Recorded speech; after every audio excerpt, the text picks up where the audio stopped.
Hello दोस्तों, स्वागत है आपके अपने YouTube channel study tips and tricks पर।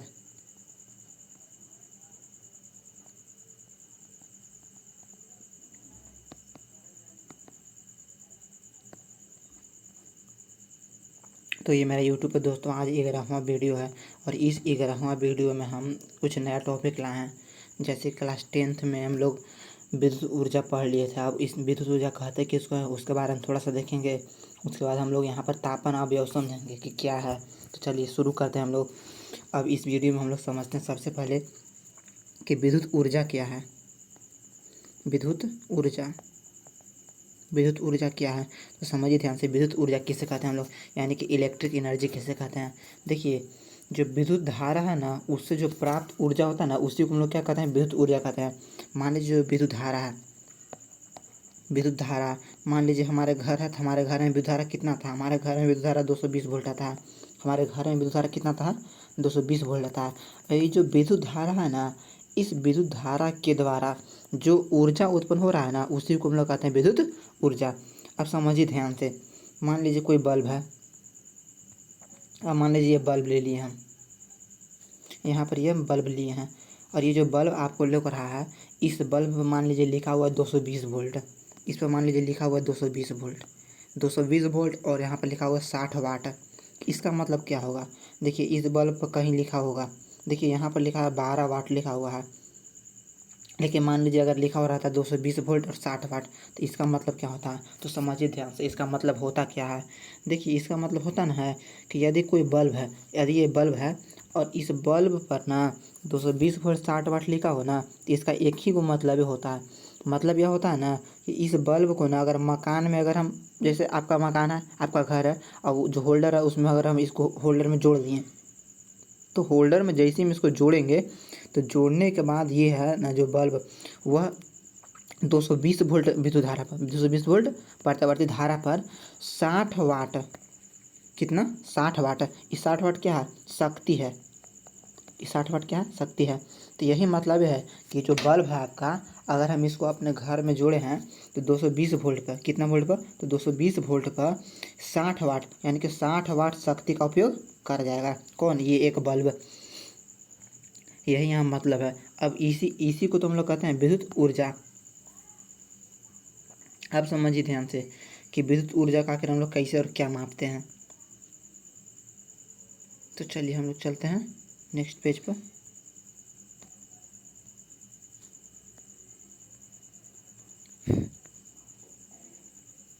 देखिए यही है आपका विद्युत ऊर्जा।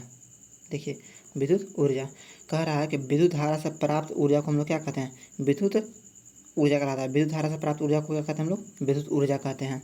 देखिए यहीं लिखा हुआ है कि विद्युत धारा से प्राप्त ऊर्जा को विद्युत ऊर्जा कहते हैं। अब समझिए ध्यान से आगे। आखिर जो बल्ब अभी हम बताएं कि बल्ब पर मतलब 220 वोल्ट और 60 वाट, देखिए 220 वोल्ट और 60 वाट अगर लिखा हुआ रहेगा, उसका क्या मतलब होता है, तो देखिए उसका एक ही तात्पर्य होता है कि अगर बल्ब पर 220 वोल्ट 60 वाट लिखा हुआ है ना, तो इसका तात्पर्य यह है कि यदि इस बल्ब को मकान के विद्युत परिपथ में हम लोग लगा दिया जाए ना, तो यह ना 220 वोल्ट के विभवांतर पर 60 वाट शक्ति का उपयोग करेगा। क्या करेगा, 60 वाट शक्ति का उपयोग करेगा। अब समझिए ध्यान से, 60 वाट शक्ति का उपयोग करेगा। तो यहाँ पर हम लोग शक्ति वर्ड जो यहाँ पर यूज किए, तो आखिर कितना किलोवाट में कितना वाट शक्ति होता है वो हम लोग जान लेते हैं। देखिए ये लिखने वाला पॉइंट है, समझने वाला पॉइंट है। अगर 1 किलोवाट किसी किसी भी विद्युत उपकरण पर, मान लीजिए कोई विद्युत उपकरण है, अगर उस विद्युत उपकरण पर अगर 1 किलोवाट लिखा हुआ रहा ना, तो समझिए को 1 किलोवाट माने कि 1000 वाट है। उसका शक्ति कितना है, 1000 वाट है, 1000 वाट है। अब 1 किलोवाट में कितना होता है, तो 1 किलोवाट में होता है 1000 वाट आवर। अब समझिए ध्यान से, इसको अगर हम किलोवाट आवर को हम लोग जूल में बदलना चाहें, तो देखिए कैसे बदला है यहाँ पर। देखिए ये तो जान गया कि 1 किलोवाट में 1000 वाट होता है, 1 किलोवाट हावर में कितना हो जाएगा, तो देखिए 1000 जस के तस छोड़ दिए, यहाँ पर 1000 जस के तस छोड़ दिए। और 1 घंटा में कितना सेकंड होता है, तो 1 घंटा में 3600 होता है, तो यहाँ 3600 लिख दिए। अब इसको हम इससे गुना कर देंगे, आ जाएगा 36 पर के वो 0, 3250, मैंने 36 लाख जूल। 1 किलोवाट में कितना हो गया, तो 36 लाख जूल। देखिए 1 किलोवाट में 36 लाख जूल, या 1 किलोवाट में शॉर्ट में बोलेंगे तो ये बोलेंगे 3.6 × 10⁻⁴ 6 जूल। 3.6 × 10⁻6 जूल। अब समझिए ध्यान से, ये जो 1 किलोवाट है ना, यही 1 किलोवाट को हम लोग क्या कहते हैं, 1 यूनिट कहते हैं। और इसी 1 यूनिट को हम लोग 1 वोट कहते हैं। अब समझिए ध्यान से कि यहाँ पर वोट क्या है, BOT। देखिए, जिस तरह से विद्युत के एक यूनिट है ना, विद्युत ऊर्जा का मापने का इकाई यूनिट, 1 यूनिट है, उसी तरह से वोट भी है। वोट का मतलब था board of trade unit, board of trade unit है। इसका मान होता है 3.6 × 10⁻6 जूल। अब हम लोग 1 किलोवाट का परिभाषा देखते हैं कि 1 किलोवाट कहते किसको हैं। देखिए 1 किलोवाट किसे कहते हैं। मान लीजिए आपके घर में कोई उपकरण है और वह उपकरण 1 घंटा में खपत ऊर्जा है ना 3.6 × 10⁻6 जूल कर रहा हो ना, तब ना यह मकान का जो लोड है ना 1 किलोवाट कहलाएगा, 1 किलोवाट हावर कहलाएगा। मान लीजिए कोई उपकरण है, मान लीजिए यहाँ पर हीटर ही है, ये क्या है, हीटर।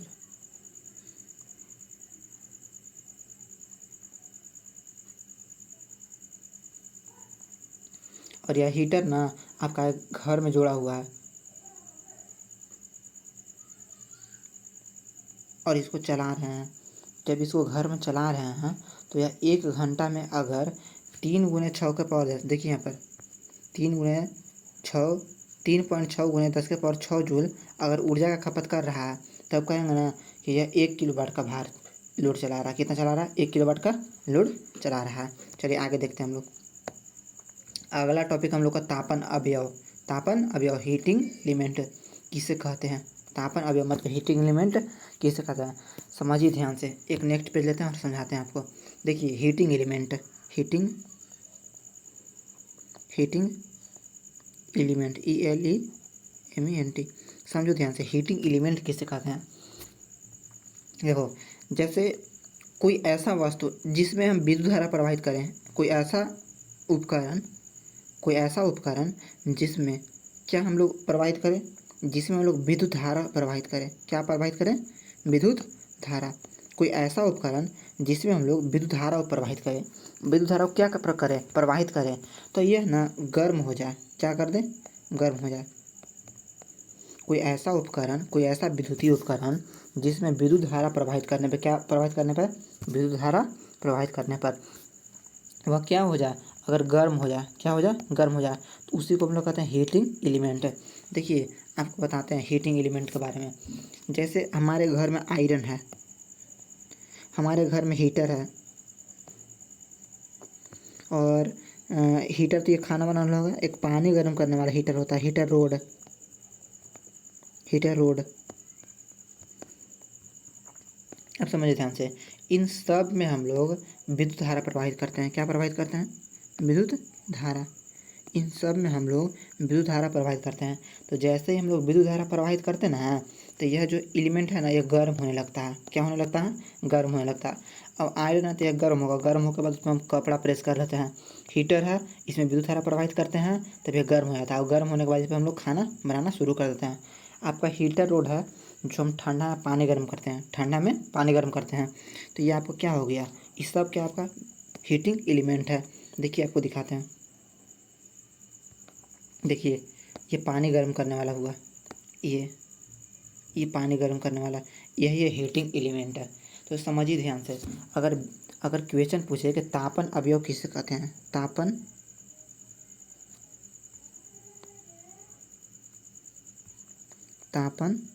अवयव किसे कहते हैं, तो आपका एक ही जवाब होगा कि किसी विद्युत उपकरण के जिस भाग में ना विद्युत धारा प्रवाहित करने के फलस्वरूप ऊष्मा का उत्सर्जन होता है, उसे हम लोग तापन अवयव कहते हैं। या आप अपने खुद के लैंग्वेज में भी इसका आंसर बोल सकते हैं कि ऐसा विद्युतीय उपकरण, अच्छा इसका नाम क्या है, तापन अवयव। नाम क्या है, तापन अवयव। देखिए यहाँ लिखे हैं तापन अवयव। तो आप अपना लैंग्वेज में बोल सकते हैं कि वैसा विद्युतीय उपकरण जिसमें विद्युत धारा प्रवाहित करने पर, क्या प्रवाहित करने पर, विद्युत धारा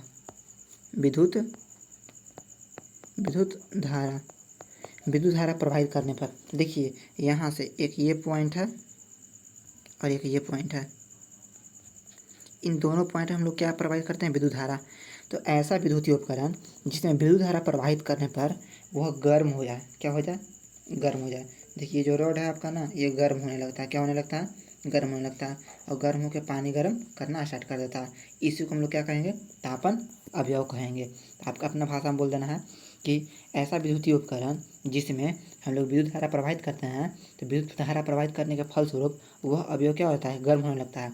उसे ही हम लोग तापन अवयव या हीटिंग एलिमेंट कहते हैं। अब समझिए ध्यान से, ये जो तापन अवयव इसका क्या क्या गुण रहना चाहिए। अब मान लीजिए तापन अवयव, तो उसका कोई तो गुण जरूर रहना चाहिए। देखिए ये भी आपका तापन अवयव ही है, हीटिंग एलिमेंट है। यह है कि आपका टंकी में लगता है। अब समझिए ध्यान से, तापन अवयव में क्या क्या गुण होना चाहिए, गुण समझिए ध्यान से।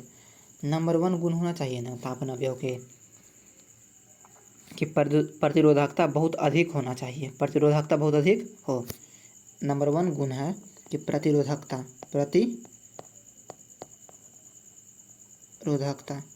प्रतिरोधकता क्या होना चाहिए, अधिक होना चाहिए, प्रतिरोधकता अधिक होना चाहिए तापन अवयव का।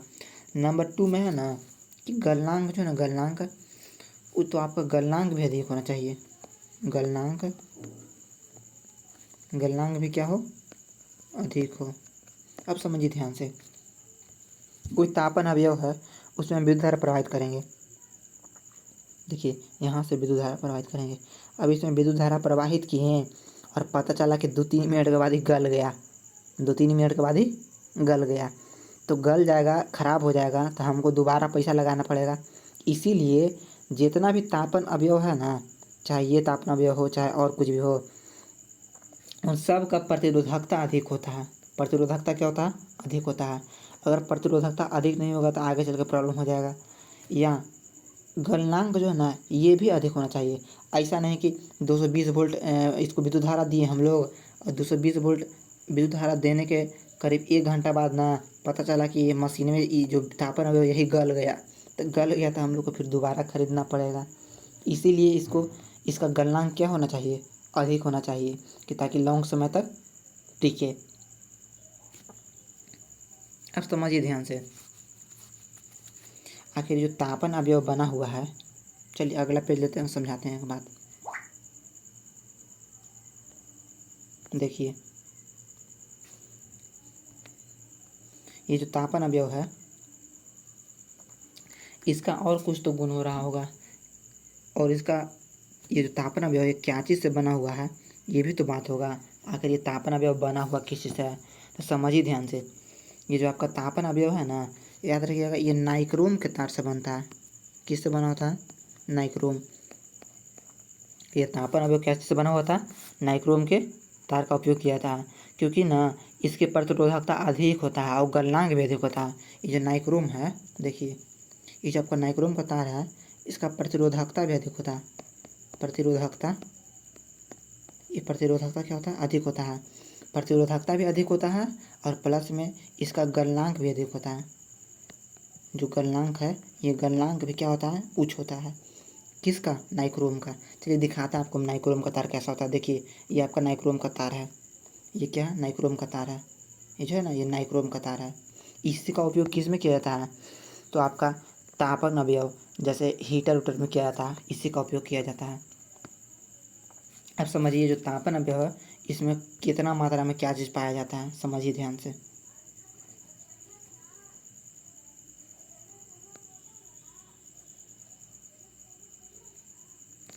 देखिए ये जो आपका नाइक्रोम का तार है ना, इसमें निकेल पाया जाता है। क्या पाया जाता है, निकेल। और इसमें आपको पाया जाता है क्रोमियम। इसमें पाया जाता है आपको मैग्नीज। और इसमें आपको पाया जाता है आयरन, लोहा। समझिए ध्यान से कि जो नाइक्रोम का तार है, इसमें मैग्नीज कितना पाया था, निकल कितना पाया था, और लोहा कितना पाया था। देखिए ये जो नाइक्रोम का तार है, इसमें आपका निकेल पाया जाता है आपको 60%। इसमें निकेल कितना पाया जाता है, 60%। ये जो नाइक्रोम का तार है, इसमें आपको क्रोमियम कितना पाया जाएगा, तो इसमें आपको क्रोमियम 12% पाया जाता है। कितना परसेंट पाया जाता है, 12% पाया जाता है। और जो आपका ये नाइक्रोम का तार है इसमें मैग्नीज कितना पाया जाता है, तो इसमें मैग्नीज आपको 2% पाया जाता है। और लोहा कितना, तो लोहा आपको टोटल 26% पाया जाता है। किसमें, ये नाइक्रोम के तार में, ये जो आपको दिखाई दे रहा है नाइक्रोम का तार, इसमें इतना मात्रा में इसे चीज़ पाया जाता है। अब समझिए ध्यान से आगे।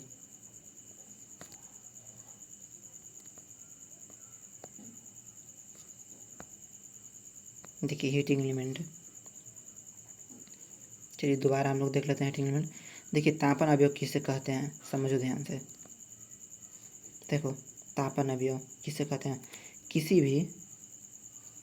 किसी विद्युतीय उपकरण के जिस भाग में विद्युत धारा प्रवाहित करने के फलस्वरूप ऊष्मा का उत्सर्जन होता है, तापन अवयव कहलाता है। अब समझिए तापन अवयव में क्या क्या गुण होता है। अभी तो आपको हम बता दिए कि तापन अवयव के निम्नलिखित गुण होना चाहिए। पहले का गुण होना चाहिए कि प्रतिरोधकता उच्च। देखिए प्रतिरोधकता उच्च, यहाँ है प्रतिरोधकता क्या होना चाहिए, उच्च होना चाहिए। अगर निम्न प्रतिरोधकता रहेगा तो दिक्कत हो जाएगा। और एक और बात हम आपको बताते हैं कि जो तापन अवयव है आपका हीटिंग एलिमेंट है, उसका गलनांक भी अधिक होना चाहिए। देखिए यहाँ पर लिखा हुआ है गलनांक क्या होना चाहिए, अधिक होना चाहिए। अब समझिए ध्यान से, अधिकांश तापन अवयव के लिए हम लोग नाइक्रोम का उपयोग किया जाता है, क्योंकि इसकी प्रतिरोधकता अधिक तथा गलनांक भी क्या होता है, उच्च होता है। अभी आपको हम बताए भी किए थे। अब समझिए ध्यान से कि नाइक्रोम जो मिश्र धातु है इसमें क्या क्या मिला हुआ रहता है। तो देखिए नाइक्रोम जो मिश्र धातु है इसमें निम्नलिखित चीज़ मिला हुआ रहता है। निकेल मिला रहता है, क्रोमियम, मैग्नीज और लोहा मिला रहता है। देखिए निकेल आपको कितना पाया जाता है, तो 60%। और आपको क्रोमियम कितना पाया जाता है, 12%। मैग्नीज कितना पाया जाता है, 2%। लोहा कितना पाया जाता है, 26%। यही सब मात्रा में पाया जाता है। किसमें पाया जाता है, तापन अवयव यानी कि नाइक्रोम में पाया जाता है। तो चलिए अब वीडियो को आगे हम लोग ले चलते हैं। तो समझिए आगे हम लोग क्या पढ़ेंगे। अब हम लोग आगे पढ़ेंगे आपका इलेक्ट्रिक हीटर के बारे में। हीटर HEAT हीटर के बारे में। देखिए समझिए ध्यान से, हीटर जो है ना विद्युत तापक में नाइक्रोम के तार, देखिए जैसे अभी हम विद्युत तापक पढ़े बस वही ये भी है। इसमें भी नाइक्रोम के जो तार है ना उसको कुंडली रूप में करके ऐसे और बैठाया हुआ रहता है। तो देखिए समझते हैं हम लोग फिगर के माध्यम से। देखिए ऐसा हीटर आप लोग देखा, ये गर्मी में यूज होता है, ठंडा में जो यूज होता है। इसमें ये रड लगा हुआ है, इसमें ये रड लगा हुआ है, ये 3 वो रड। और ये जो रड है ना, इस रड में ऐसे ऐसे नाइक्रोम का तार लपटा हुआ रहता है। देखिए ऐसे ऐसे नाइक्रोम का तार लपटा हुआ रहता है। इसमें ऐसे रड रहेगा, इसमें नाइक्रोम का तार ऐसे लपेट देता है।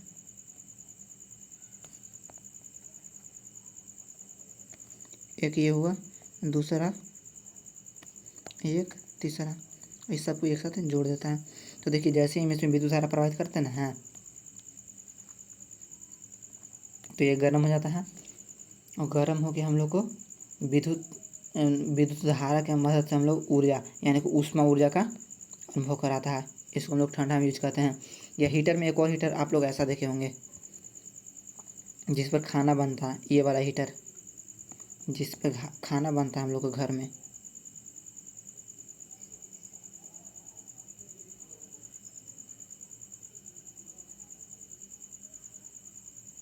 इस तरह से कुछ हीटर आता है जिस पर खाना बनाते हैं।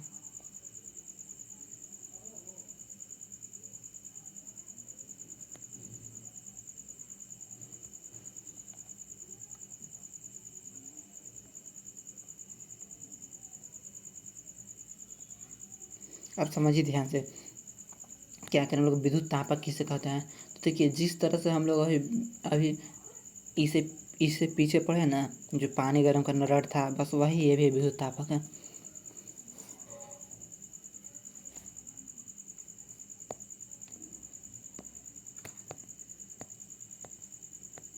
देखिए विद्युत तापक के बारे में, विद्युत तापक में ना नाइक्रोम के तार की कुंडली विद्युतरोधी पदार्थ के आधार पर फैली रहती है, जिसमें ना कुंडली तथा विद्युतरोधी आधार का डिजाइन उपकरण के उपयोग के अनुसार होता है। जब कुंडली में प्रबल विद्युत धारा ना प्रवाहित होती है तब कुंडली गर्म हो जाता है और ऊष्मा का उत्सर्जन करने लगता है। यही कहलाता है क्या चीज़, विद्युत तापक कहलाता है। अब समझिए हम लोग अगला टॉपिक में समझते हैं विद्युत बल्ब।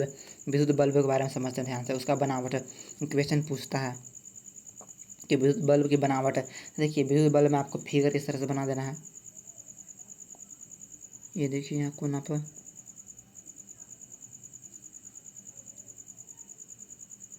ये आपका क्या हो गया, विद्युत बल्ब। यहाँ से आपका नाइक्रोम का तार जोड़ देगा। देखिए आपको दिखाते हैं।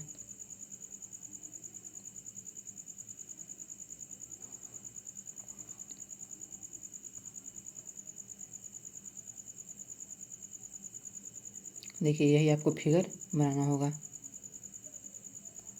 यही आपका विद्युत बल्ब है। अब समझो ध्यान से, इसका बनावट में क्या लिखना है। लिखना है इसका बनावट में कि विद्युत बल्ब में टंगस्टन के पतले तार, विद्युत बल्ब में किस चीज़ का पतला तार, टंगस्टन का। विद्युत बल्ब में टंगस्टन का पतले तार की एक छोटी ऐठी हुई कुंडली। देखिए यहाँ पर ऐठा हुआ कुंडली रहता है। देखिए आपको दिखाते हैं हम। यहाँ पर ऐठा हुआ तार ऐसा रहता है, इसको ऐसे जोड़ा हुआ है। तो यही बात लिख रहा है, जो इसमें फिगर में दिया हो वही बात लिख देना है कि ऐठी हुई कुंडली होती है और यह कुंडली मोटे आधारित तारों द्वारा दो स्पर्श बटक यानी कि स्टड्स जुड़ा है। देखिए इसको कहते हैं स्टड। यहाँ जो है ना, यहाँ पर इसको कहते हैं स्टड कहते हैं। स्टड से जुड़ा होता है। इसे कांच के बल्ब में बंद करके इसके अंदर निम्न दाब पर नाइट्रोजन और आर्गन जैसे निष्क्रिय गैस जो है ना का मिश्रण भर जाता है। आप समझिए ध्यान से, ये जो आपका बल्ब है तो इसमें आखिर अक्रिय गैस क्यों भरा जाता है। देखिए अक्रिय गैस इसलिए भरा जाता है ना क्योंकि अगर इसमें हम लोग सक्रिय गैस, जैसे हम लोग ऑक्सीजन अगर इसमें भर देंगे तो ऑक्सीजन रिएक्शन करके वही ब्लास्ट कर जाएगा, यानी कि बल्ब को बरने नहीं देगा। इसलिए इसमें अक्रिय गैस भरा जाता है। नाइट्रोजन और आर्गन, हीलियम जैसे मतलब इसमें गैस भरा जाता है। मतलब कोई भी गैस भरो लेकिन इसमें अक्रिय गैस भरना चाहिए, तब जाके आपका सही से बल्ब जल पाएगा। बस इतना ही बल्ब के बनावट में लिखना था। बात इतना ही पे सेवा समाप्त कर देगा। अब समझिए आगे हम लोग फिलामेंट या तंतु के बारे में। देखिए ये आपका बल्ब है ना, देखिए ये बल्ब है, ये इसी में फिलामेंट और तंतु है। देखिए विद्युत बल्ब में टंगस्टन, विद्युत बल्ब में टंगस्टन के पतले तार। देखिए विद्युत बल्ब में टंगस्टन के पतले तार की एक छोटी ऐठी हुई कुंडली होती है जिसे हम लोग तंतु या फिलामेंट कहते हैं। समझिए तंतु या फिलामेंट कहाँ पर होता है।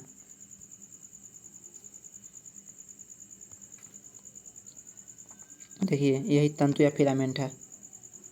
देखिए ये वाला, ये आपका फिलामेंट है। ये जो है ना ये फिलामेंट है। जैसे बल्ब फ्यूज होता है ना तो ये फिलामेंट ही टूट जाता है, ये फिलामेंट टूट जाता है। देखिए तो जैसे टूट जाएगा तो ये बल्ब फ्यूज हो जाएगा।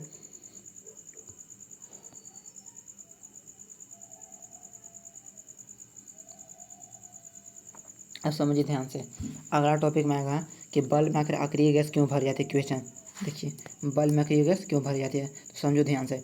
बल्ब में अक्रिय गैस क्यों भर जाती है इसके बारे में हम लोग समझना है कि बल्ब में आखिर अक्रिय गैस ही क्यों भर जाता है। बल्ब में जो तंतु है टंगस्टन का बना होता है जो न उच्च ताप पर प्रकाश निकालता है। यदि बल्ब में वायु को भर दिया जाए तो फिलामेंट वायु के ऑक्सीजन, अभी हम बताए थे आपको कि बल्ब में अगर हम ऑक्सीजन भर देंगे ना तो O2 के भरने से क्या होगा, रिएक्शन कर जाएगा और टंगस्टन को तोड़ देगा। तो वही यहाँ पर भी है तो O2 से ना ऑक्सीकृत होकर ना भंगुर हो जाएगा यानी कि टूट जाएगा। तो यदि बल्ब में कोई गैस नहीं भरा जाए तो कांच बल्ब की भीतरी सतह पर ना ऊष्मा के कारण काली परत जमा देगा, जिसके कारण बल्ब में निष्क्रिय गैस भर जाता है। समझ में आ गया, इसलिए हम लोग बल्ब में अक्रिय गैस भरते हैं।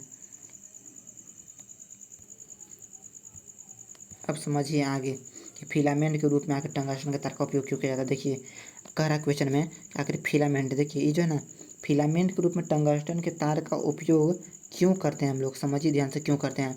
यार एक ही बात है, अभी शुरू में भी हम लोग बताए थे ताकि इसका जो गलनांक है ना अधिक है।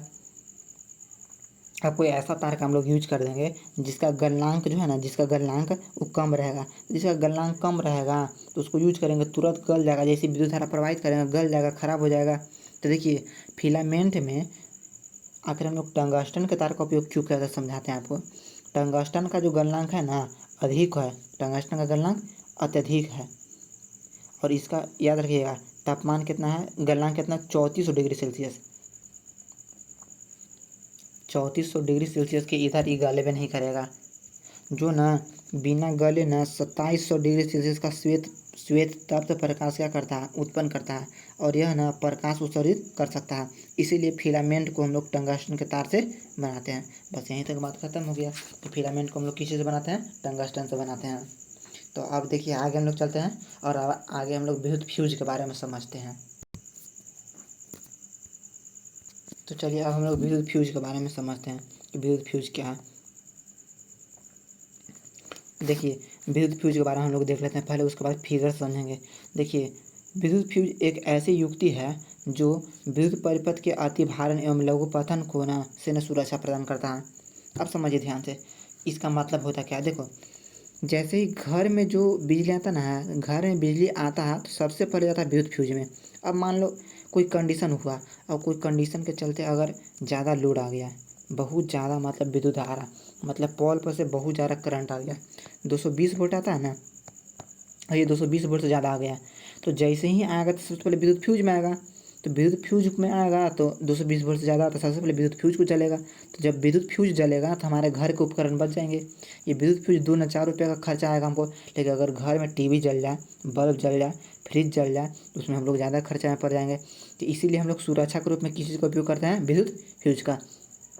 अगर क्वेश्चन पूछे कि हम लोग अपने घर में सुरक्षा के रूप में विद्युत उपकरण क्या, कौन से विद्युत उपकरण का यूज करते हैं, तो कौन से विद्युत उपकरण का यूज करते हैं, तो इसका आंसर होगा विद्युत फ्यूज को। विद्युत फ्यूज को आपको यूज किस लिए करते हैं, तो घरेलू जो विद्युत उपकरण है ना उसकी सुरक्षा के लिए। देखो विद्युत फ्यूज दिखाते हैं, देखो समझो ध्यान से, ये आपका विद्युत फ्यूज है, ये आपका विद्युत फ्यूज है। इसी का उपयोग हम लोग क्या चीज़ में करते हैं, सुरक्षा में। तो ये विद्युत फ्यूज हो गया आपका अलग अलग कंपोनेंट में लगा रहता है। जैसे टीवी वो भी है ना, इस ई लगा हुआ रहता है। घर में टीवी हो गया या और कोई उपकरण में ये विद्युत फ्यूज लगता है। लेकिन जो हम लोग का मेन बोर्ड होता है, मेन बोर्ड में ये विद्युत फ्यूज नहीं लगता है। देखिए आपको दिखाते हैं, देखिए ऐसा हम लोग के घर में रहता है। ये आपका मेन बोर्ड में विद्युत फ्यूज लगता है, यही फ्यूज है जो विद्युत उपकरण को हमारे बचाता है। यहाँ पर देखिए एक तार जुड़ा हुआ रहता है, ऐसा देखिए एक तार। अब अगर करंट ज़्यादा आएगा, 220 वोल्ट से ज़्यादा आएगा, तो सबसे पहले ये ब्रेक हो जाएगा और हमारे घर का विद्युत उपकरण बच जाएगा। इसीलिए हम लोग विद्युत फ्यूज का उपयोग करते हैं। अब समझिए ध्यान से, विद्युत फ्यूज के बारे में और बताते हैं। विद्युत फ्यूज एक जस्ता या लेड तथा टीन की मिश्र धातु का तार होता है जो कांच की नली या चीनी मिट्टी या प्लास्टिक से ढका हुआ रहता है। देखिए समझिए ध्यान से, यही है कांच की नली, ये जो आपको नजर आ रहा है ना, ये कांच की नली है। इसी में आपका क्या है, विद्युत फ्यूज है।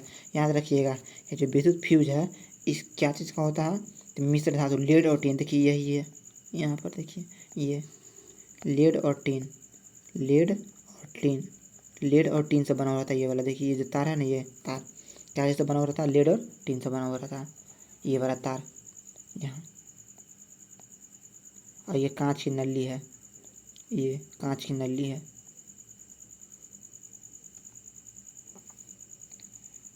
तो आज के वीडियो में इतना ही तक छोड़ देते हैं, बाकी के हम लोग अगला वीडियो में देखेंगे।